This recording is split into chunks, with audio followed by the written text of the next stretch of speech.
Paz do Senhor, meus irmãos. Hoje nós aqui no nosso canal da EBD estaremos estudando a lição de número 5, Libertos do pecado para uma nova vida em Cristo. A carta de Paulo aos Efésios, a qual nós estamos estudando nesse trimestre, nos dá a entender que esta carta é o evangelho das regiões celestiais. Outros escritos de Paulo tratam a respeito da natureza humana, o homem natural, Romanos. Também os outros escritos, como Gálatas, 1 Coríntios, 2 Coríntios, trata a respeito do homem carnal. E a carta de Paulo aos Efésios, assim como Filipenses e Colossenses, é a respeito do homem celestial. Então, uma matéria de muita valia para nós aqui nessa oportunidade, a qual está o texto áureo, agora eu vou fazer menção, que diz assim: Mas Deus, que é riquíssimo em misericórdia, pelo seu muito amor com que nos amou, estando nós ainda mortos em nossas ofensas e pecados, Ele nos vivificou juntamente com Cristo.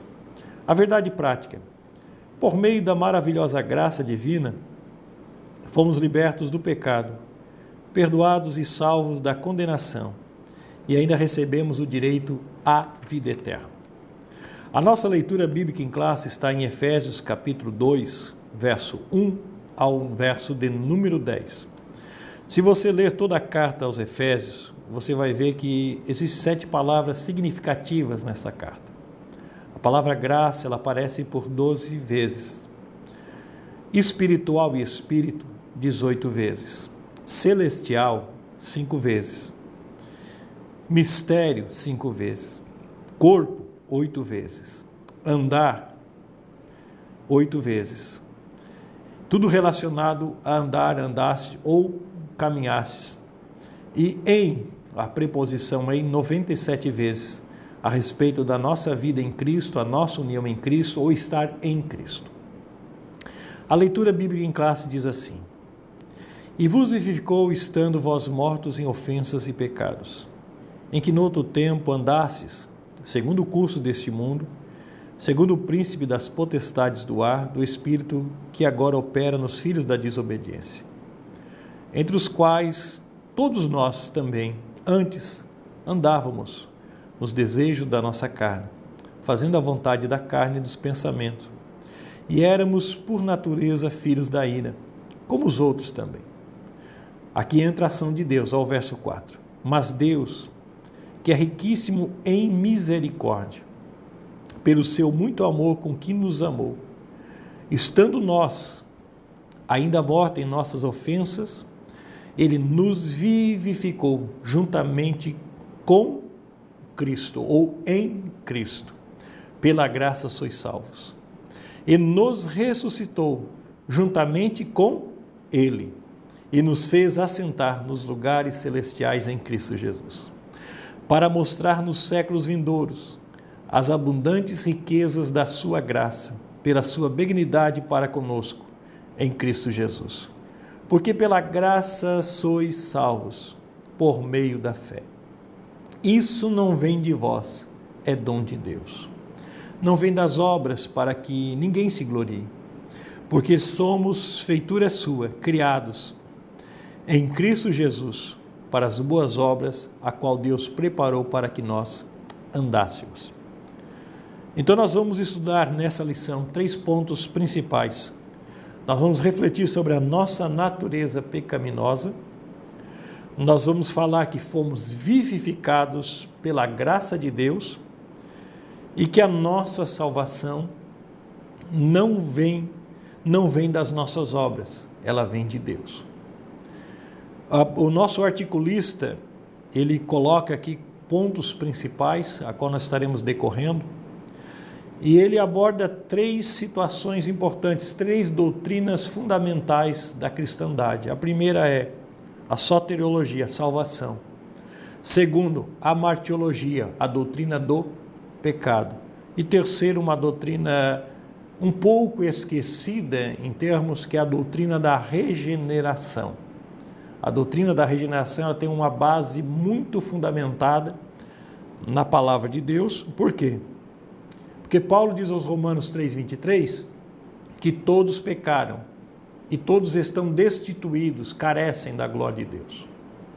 Davi, no Salmo 51:5, o Salmo do desviado, a qual nós usamos esse termo, ele diz assim, em pecado, em iniquidade eu fui formado, e em pecado me concebeu minha mãe. Então, a natureza pecaminosa que nós vamos estar falando, a nossa antiga natureza, no tópico 1, que diz assim, a antiga natureza, morta em ofensas e pecado. A nossa condição anterior, o subtópico 1. Subtópico 2, as nossas ofensas e pecados. E também nós vamos estar vendo como nós éramos antes. Andávamos fazendo a nossa vontade. Então, a doutrina da regeneração, a qual o texto está falando a respeito, Tito 3:9, Paulo diz assim, não pelas obras de justiça que houvéssemos praticado, feito, mas segundo a sua misericórdia, Deus nos salvou pela lavagem e pela regeneração e da renovação do Espírito Santo. A nossa condição anterior, tópico 1, diz assim, e ele nos vivificou, estando-nos vós mortos em ofensas e pecados. Diz o primeiro versículo, a palavra ofensa do grego, paraptoma, tem o sentido de passo em falso de forma deliberada. O termo para pecado é amartia, a qual descreve como aquele que erra o alvo. Esse termo amartia, pecado e erro, a Bíblia tem 370 tipos de pecados registrados em todas as Escrituras, a qual Deus nos revela, tá? Então, quando nós olhamos isso, a nossa natureza, ou a nossa real, a nossa vida, a declaração real, a nossa condição das pessoas sem Deus, o conceito é de morte moral, espiritual, que é provocada pela nossa vida ou pelo pecado, que inevitavelmente separa o homem de Deus. Tal qual um corpo inerte, a natureza pecaminosa, impede o homem de ouvir e obedecer à voz de Deus. Quem assim vive está morto enquanto vive. Aqui há um verso, 1 Timóteo 5,6, a qual Paulo diz assim, mas aquela que vive em deleites, vivendo, está morta. Então a nossa condição anterior é esta, o pecado nos separa de Deus. Não podemos ouvi-lo, não podemos sentir e estamos separados da vida de Deus. Através do que? Subtópico 2. Nossas ofensas e pecados. A má conduta em que no outro tempo andasses é descrita por Paulo por meio da metáfora do ato de andar. Refere-se às atitudes erradas adotadas na vida passada do salvo antes da regeneração. 2.1. Andastes segundo o curso deste mundo. Os costumes eram praticados conforme o sistema mundano da época, tais como a imoralidade, o furto e a mentira. Uma constatação de que o salvo não deve tomar a forma do mundo é relativizar o pecado e muito menos ajustar-se à maneira de viver do seu tempo. Então nós temos que ter um cuidado, porque tudo que foi escrito como pecado continua sendo pecado. Deus tem uma antítese, uma cura, a qual nós vamos ver um pouco mais para frente. Paulo está dizendo aqui, Romanos 12:2, e não vos conformeis com este mundo, mas transformai-vos pela renovação do vosso entendimento, para que experimenteis qual seja a boa, agradável, perfeita vontade de Deus. Então nós andamos segundo o curso deste mundo. Por quê? Por causa da nossa natureza. A nossa natureza pecaminosa, a nossa natureza decaída, do grego sarx. Tudo que é da carne não agrada a Deus. Então foi necessário nós entendemos que tem que haver um processo chamado regeneração. Subtópico 2.2. Andasse segundo o príncipe das potestades do ar. Olha que coisa interessante. O nosso estado por natureza, primeiro, nós éramos mortos em transgressões e pecados. Verso 1 de Efésios 2. Segundo, nós andávamos segundo o mundo. Terceiro, o nosso espírito, a nossa alma era controlada pelo espírito da desobediência, o espírito de Satanás. Quarto, nós éramos dominados pelo desejo da nossa carne. Quinto, nós nos fazíamos ser filhos da desobediência e filhos da ira. Aqui diz assim, indica que os agentes malignos têm a capacidade de influenciar os homens desobedientes e incrédulos. Mas adiante na carta de Paulo alerta que a nossa luta é contra tais seres do mal. Contudo, não é necessário temer, pois que Deus exaltou a Cristo acima de todos eles. 2.3. Andávamos fazendo a vontade da carne e dos pensamentos. Refere-se à inclinação que existe no homem caído, da nossa natureza, em fazer o mal. Isso é inerente à nossa natureza humana. Estão incluídos aqui os pensamentos pervertidos e a prática de todos os desejos desordenados da carne. Como resultado, éramos filhos da ira, isto é, condenados e desprovidos do favor divino. Paulo sublinha que esta era a nossa condição. Entretanto, aprove ao Pai nos eleger e nos predestinar para filhos de adoção. Então, todas as nossas ações do homem anterior está ligado à condição do pecado. A nossa natureza, ela é pecaminosa. Somente através de uma interferência divina, que é a graça de Deus, é que o homem consegue ser vivificado.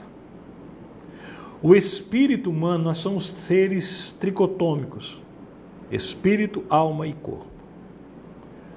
Deus fala com o homem, a comunicação do céu é no nosso espírito. Só que o homem natural, 1 Coríntios 2:14, diz assim, ora, o homem natural não compreende os mistérios ou as coisas de Deus. Lhe parece loucura. Mas o espiritual é revelado. Então, se não houvesse uma interferência divina, que foi motivado por que essa interferência divina? A graça, pelo amor de Deus. Mas pelo seu grande amor, foi por esse intermédio. Quando nós lemos o capítulo 2 até o verso 3, trata da nossa natureza anterior. Mas o verso 4 diz mas. Eu amo quando eu leio na Bíblia a palavra mas. Mas quer dizer porém, sobretudo. Deus sempre vai ter um porém. Deus sempre vai ter uma vírgula e vai estar escrito mas. Mas, porém, sobretudo. Deus que é riquíssimo, não se esgotará e nunca vai se esgotar a misericórdia de Deus. Porque Deus nos ama. Maravilhoso é esse Deus a qual nós servimos. Deus me ama, assim como ama aquele que está perdido no valado. O amor que Deus tem por mim é o mesmo amor que Deus tem por ele. Deus é riquíssimo pelo seu grande amor. Tópico 2 para nós iniciarmos. Aqui é a segunda parte. Vivificados pela graça. Vivificados pela graça. Por ato e bondade e misericórdia, estando nós ainda mortos em pecados, Deus imensamente nos amou e por isso nos vivificou por meio da sua graça. O subtópico 1 quer dizer, alcançados pela misericórdia e pelo amor divino. Após constatar a situação da humanidade sob a ira de Deus, Paulo passa a descrever os atos divinos de amor e de misericórdia que alteram o quadro caótico da raça humana, começando com uma conjunção adversativa. O apóstolo declara exultante: mas Deus, que é riquíssimo em misericórdia pelo seu muito amor com que nos amou. O ato de misericórdia implica compaixão e simpatia para os indignos que éramos nós. A carta aos Efésios ensina que ao prover à humanidade o meio de escape da ira, Deus não se mostra apenas misericordioso, mas abundante em misericórdia. Essa riquíssima misericórdia procede do seu muito amor com que nos amou. A Bíblia enfatiza que foi a magnitude desse amor que motivou a nossa salvação. O texto áureo da Bíblia é João 3,6. Porque Deus amou o mundo de tal maneira que deu o seu Filho unigênito a todo aquele que nele crê, não pereça, mas tenha a vida eterna. Então nós somos alcançados pela misericórdia. Esse Deus nos amou. É um atributo de Deus, um atributo da natureza divina, o amor. Deus nos ama e Ele nos providenciou o escape.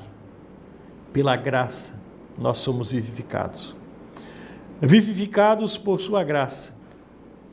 Descrevendo as dádivas divinamente concedidas aos salvos, o apóstolo enfatiza que o amor de Deus nos alcançou. Olha, o amor de Deus nos alcançou, estando nós ainda mortos em nossas ofensas.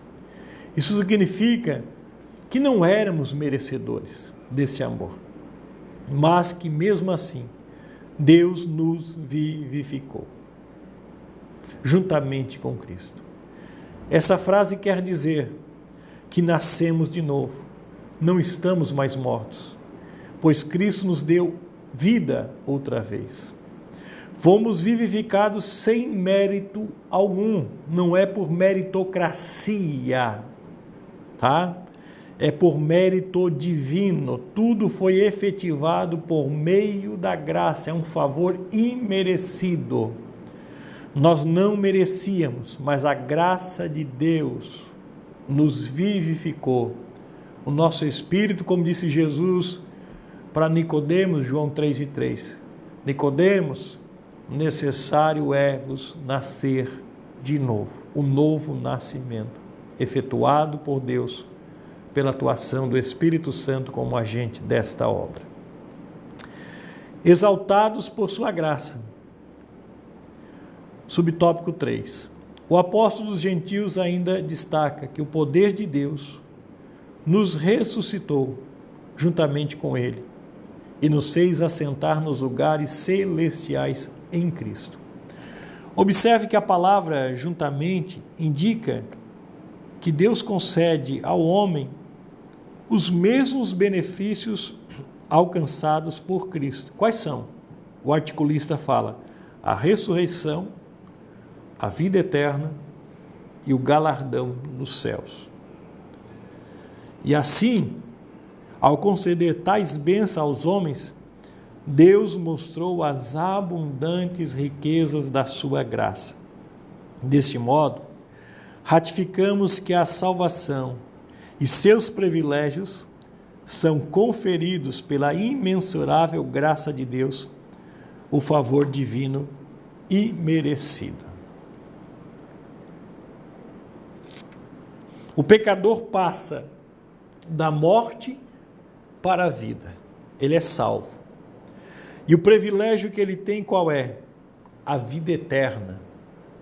Além de ele desfrutar de uma vida eterna, de uma salvação que ele não merecia, ele agora tem os galardões no céu, a qual Deus preparou pela sua abundante misericórdia e as suas bênçãos, riquezas, que vêm através por intermédio da sua graça. Vamos para o terceiro tópico. A salvação não vem das obras. Então nós vamos falar sobre que a salvação não vem das obras, que a graça é o único veículo para a salvação, tá?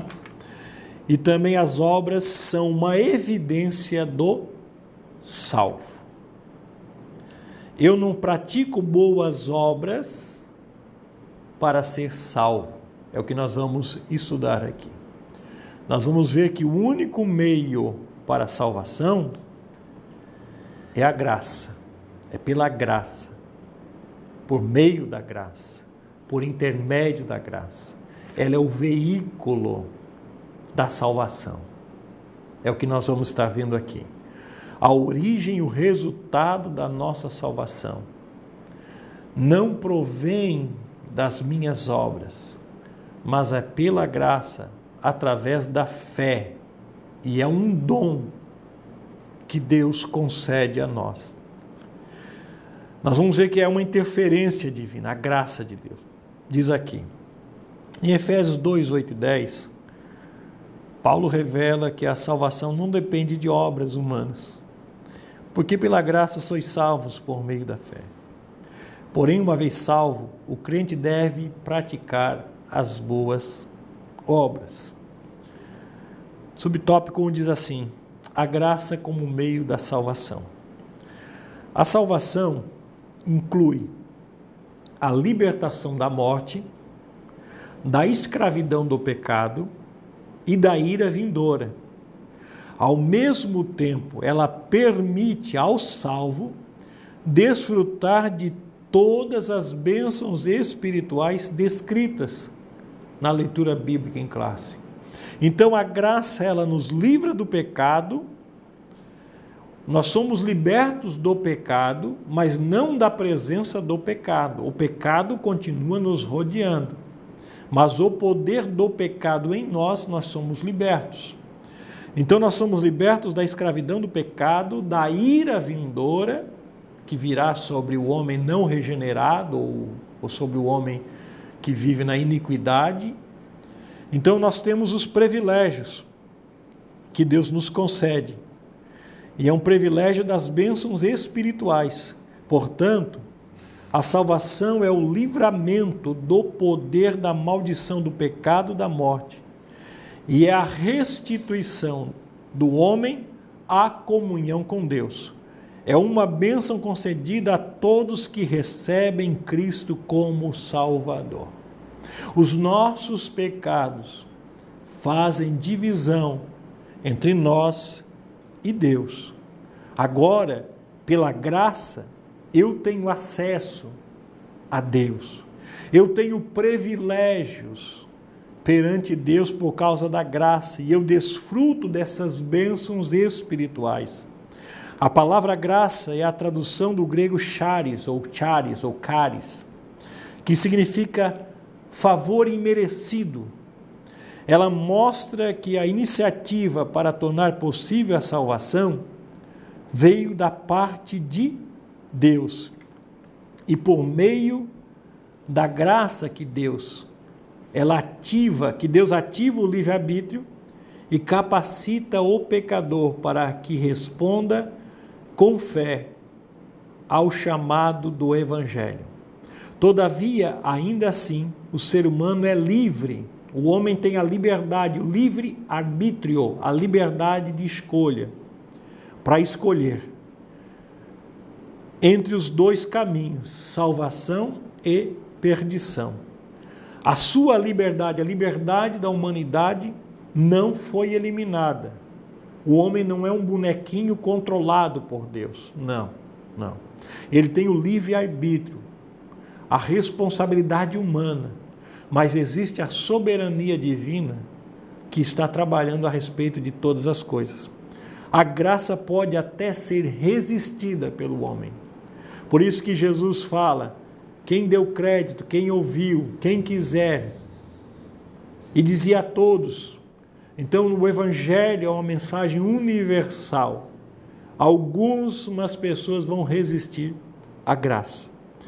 A fé deve ser considerada como a aceitação da obra realizada por Cristo em nosso favor. Ela é a resposta à graça de Deus, através da qual recebemos a salvação. Então nós vimos aqui a graça como meio, como veículo da salvação ao homem, tá?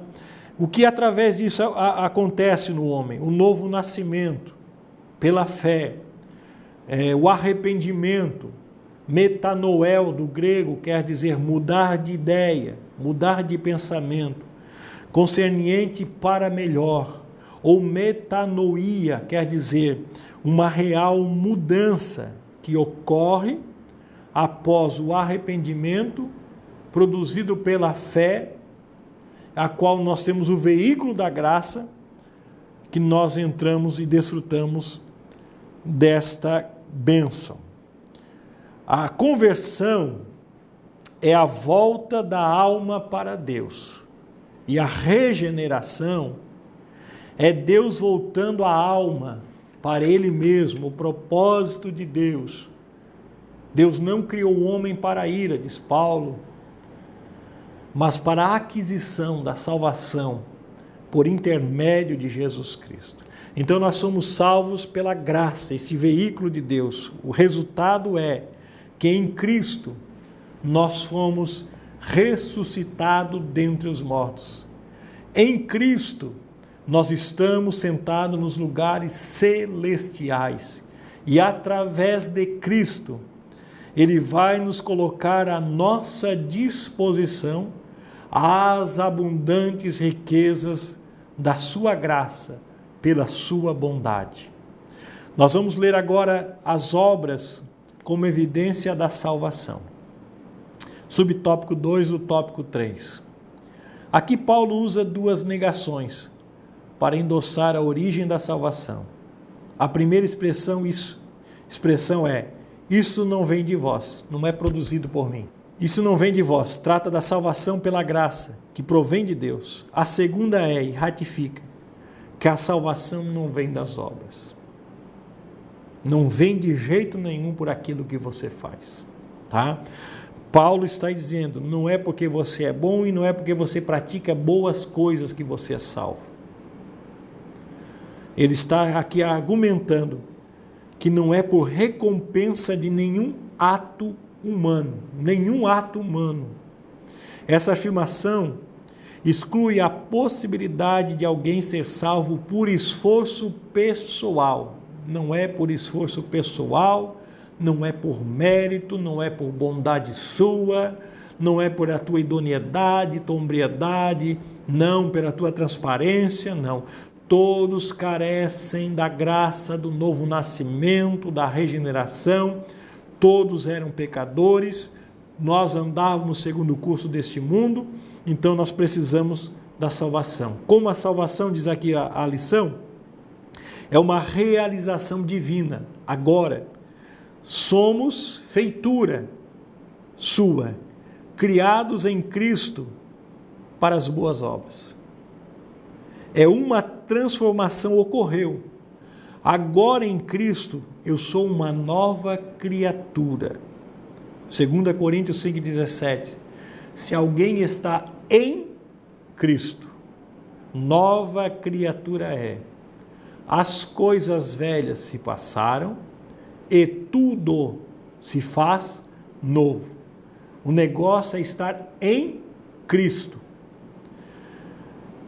E agora vemos aqui o decorrer da lição. Por isso, se antes o apóstolo usou a metáfora do andar numa perspectiva negativa, outrora andávamos fazendo as obras más. Agora, por meio de uma perspectiva positiva, somos instados a andar fazendo boas obras. Não como meio para ser salvo, mas como uma evidência da nossa salvação. Jesus fala no discurso dele, em Mateus 5,16, ele diz assim, assim resplandeça a vossa luz diante dos homens, para que eles vejam as vossas boas obras e glorifiquem o vosso Pai que está nos céus. Então, o resultado da salvação, a origem, é certa. Vós sois salvos. Outra verdade, isso não provém de vós, mas de Deus. Nós agora somos o que nós viemos a ser, uma nova criação, a sua feitura. O que quer dizer? Um ser criativo e semelhante a Cristo. E nós somos gerados o quê? Para boas obras. As boas obras do salvo agora é a ocupação principal, ou a nossa ocupação em Cristo. Nós vivemos e fomos vivificados pela graça. Para nós resumirmos, o que nós éramos antes, nós temos que entender que Deus, nós fomos vivificados por Deus. Nós precisamos ver-nos a nós mesmos próximos de Deus. Nós éramos totalmente arruinados, separados. O curso natural do homem, a necessidade do homem irregenerado ou caído, ou o homem que não conhece a Deus, o método do homem, o faz por sua natureza. Nós éramos desobedientes a Deus, mortes em pecados, merecedores da ira. Essa era a tua e a minha condição, a qual nós andávamos. Mas o verso 4 é uma alegria que está a nós, um atributo da natureza divina. Mas, porém, sobretudo, o lugar transformador. O homem não pode ajudar-se. Não há meios. Nem a malícia, nem a malandragem, nem a sabedoria, nem a inteligência, nem o maior alto grau de QI do homem pode ser o meio para que ele seja salvo. Não. A natureza decaída. Nós estávamos à mercê dos nossos próprios recursos. Aí entra o favor de Deus, o atributo de Deus, o amor. Deus interveio. Por qual atributo? A sua misericórdia. Deus é misericordioso. A primeira necessidade, a misericórdia de Deus. Eu tenho algo para você. E Deus é riquíssimo nesse atributo. Deus que é riquíssimo nesse atributo moral, a misericórdia. Ele nos amou. A natureza de Deus é o amor. A natureza inesgotável de Deus. Ele nos ama. Estando eu e você ainda mortos nas nossas ofensas e pecados, a nossa condição era sem esperança, sem amor. Nada conseguiu deter o amor de Deus. Ele me alcançou. Ele alcançou você. Nada conseguiu. Olha o que Paulo diz aos Romanos 5:8. Mas Deus prova o seu amor para conosco, em que Cristo morreu por nós, sendo nós ainda pecadores. Nada consegue parar o amor de Deus. A graça de Deus. A lei faz duas coisas. Ela exige um certo padrão de conduta, de conformidade às justas exigências de Deus a respeito do homem. Segundo ponto da lei, ela condena o homem, porque o homem fracassa no cumprimento dos 613 mandamentos, as ordens e ordenanças. O homem fracassa. Mas Deus providenciou a cura. A antítese de Deus para a lei, para o pecado, é a graça. A cura. Ele providenciou a justiça. nos tornando justos, justificados, com o único caminho, pela graça sois salvos. Maravilha do céu! Oh glória! Pela graça de Deus, nós somos salvos. E neste momento, eu quero orar com você e louvar a Deus por este veículo, pela graça de Deus, a justiça de Deus. Nos tornamos justos pela graça, eu e você, e desfrutamos das abundantes riquezas desta graça. Que Deus venha te abençoar com esse ensinamento breve a qual nós estivemos aqui. E nesse momento eu oro com você. Querido Deus, eu quero neste momento rogar, Senhor, a tua abundante graça que venha estar alcançando a cada um dos irmãos, a cada pessoa que deu crédito a esta pregação, que se revelou, que se mostrou, que foi alcançado por esse merecimento divino, pela graça, pela fé. Que Deus venha produzir no teu coração o arrependimento real, uma mudança real. Não uma mudança estética, porque o arrependimento vem do interior do homem. E que nesse momento tu seja arrependido, o arrependimento brote no teu coração e os frutos desse arrependimento brote. E produzam na tua vida a fé. E a graça de Deus te alcance, porque Deus é riquíssimo nesta graça. E que ela venha superabundar sobre a tua casa, sobre a tua família, sobre o teu lar, sobre tudo aquilo que Deus tem para você. Na autoridade deste nome que é sobre todo nome, eu abençoo a tua casa, eu abençoo a tua vida, eu te abençoo em nome de Jesus, e pela graça de Deus, pelo amor de Deus, nós estamos em pé e permaneceremos caminhando com Cristo, andando com Cristo, até o dia do seu glorioso aparecimento, que nós estaremos com Ele para todo sempre. Em nome de Jesus, amém. Que Deus abençoe a tua casa. Foi um momento de gratidão, de alegria, poder compartilhar brevemente a respeito dessa riqueza, que é a graça de Deus sobre a nossa vida, sobre cada um de nós. Que Deus te abençoe em nome de Jesus.